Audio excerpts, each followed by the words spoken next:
You will love free motion quilting on the Pfaff Ambition Essential sewing machine. First off, because this is probably why you bought it. You wanted all the extra space. This is 8 inches of space from inside to the needle, and that really gives you a lot of room to get all your fabric in there. Next, we want to pick a straight stitch, so we'll go to direct and be on stitch 0. And I will have you lower your feed dogs in the back, slide off your accessory tray and slide the feed dogs to the right. Just don't forget to bring them up when you're done, otherwise you're like, oh, why is this not working? You'll take your foot off and then of course make sure your dual feed is not engaged, and you're going to need the screwdriver to take the ankle off the sewing machine. So take this ankle completely away. And I'm going to show you a little trick sometimes I recommend for my students. Is this little ankle can sometimes find its way into little places that get lost. So I would recommend, instead of storing it like this, store it attached to a foot. It's a lot easier to find when you're looking for a bigger accessory when you're done. So the foot we're using is the open toe free motion foot. You want the package that has the K on it. That's set up for the Ambition machine styles.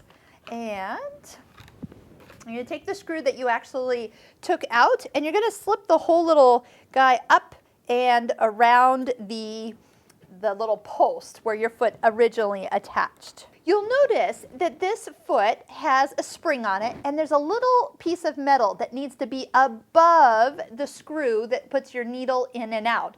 So I've lowered down the foot just to have you be able to see that just a little bit, and just make sure that when you're attaching it, that spring is not below the screw, but it is above it. Then just go ahead and line up the post and the opening here. Go ahead and get the screw started, and then make sure that it gets a nice tighten. You don't want it loosening up as you're doing free motion work at all when you're getting it going here.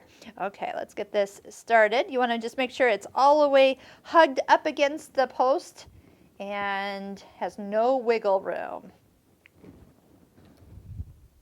Once we get started, part of what you'll want to test is that your tension settings are suited for the fabric and thread that you are going through. Every batting sometimes might change this up just a little bit.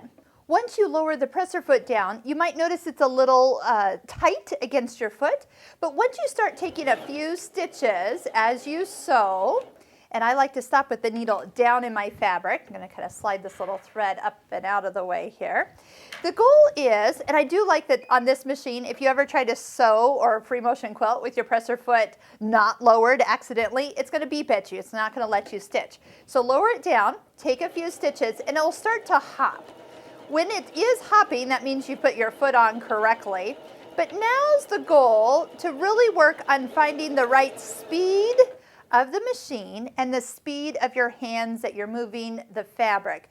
That's how you're going to work on getting nice even stitches. This definitely is something to practice, and we're going to put some links below this YouTube video in the comment section, or not in the comment section, in the description, where if you want to learn where I have gone to master my own free motion quilting, click on the links there. It takes you over to Craftsy. I guarantee you I have highlighted some really good free motion quilting classes, and not only will it help you master your machine, but it'll also help you learn about how to design your own, design your own patterns, but really how to add the quilting to really emphasize the quilt pattern that you are doing. Now, before we get going any further, we need to take a look at the tension. So let's bring the needle up, lift up the presser foot, you can cut your threads. So what we're looking for is that on the back here, that we have nice even stitching as the front. And I see that, actually, this is the back, it's pulling my top thread down quite a bit. I see these kind of runaway stitches, or they look like eyelashes. So with that in mind, I'm going to tighten my top tension. That's going to pull it more to the top side. And notice that I went from 4 to 5. I want to really give that a good change and see if the setting does the change enough. Okay, so here we go. See how the tension looks there. better. I would say I need to go a little bit more just so I don't have those little bumps on the back. And then with that, I should be dialed in to the perfect tension for machine quilting on the Pfaff Ambition Essential sewing machine.